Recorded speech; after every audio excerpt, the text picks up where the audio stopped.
Well, writing was something I loved doing right from the beginning, and finally decided to write a novel back in 1977 actually, and wrote The Sons of Sorrow then, created the outline then. That was a daily project, and actually the story is about a family coming out of the northeastern Pennsylvania coal fields, and the father of this family, who's a very vile, selfish, evil man who wreaks havoc on his family.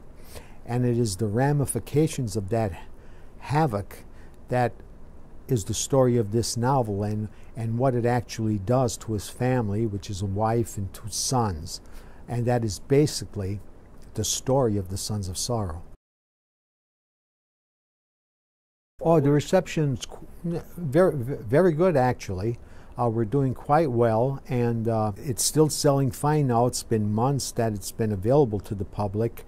And I've also had a screenwriter who I know very well take a look at it to see if it could be transitioned into a film project, especially with him doing the screenplay for it. I write the skeletal framework of an outline for a given day of work in terms of writing the novel, and then I just put on paper what the outline that I put together provides. And you know, I try to write really in a short, charged fashion to keep the novel moving quickly. My chapters are generally short, and because I want the action to move on a daily basis, because I work on it daily.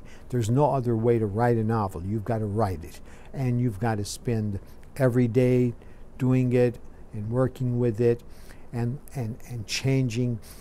changes that happen in the outline that you're not even expecting. And so that's what I did with this particular book.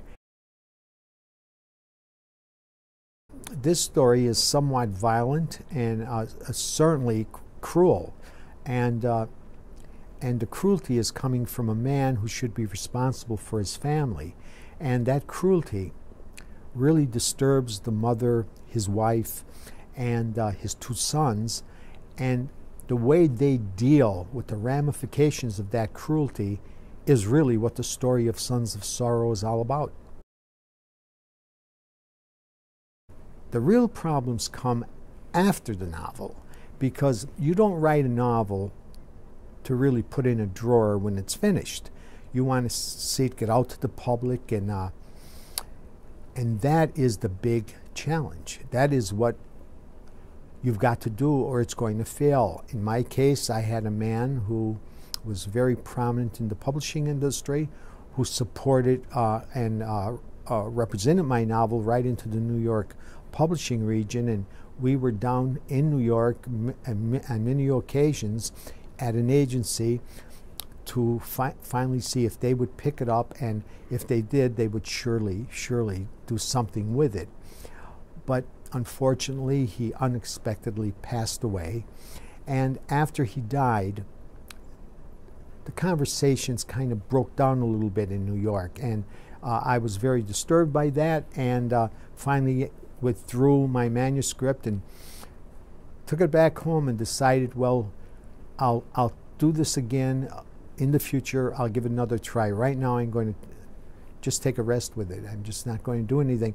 And of course, the big story about this novel is I didn't finally get back to make that second publishing effort until 40 years later.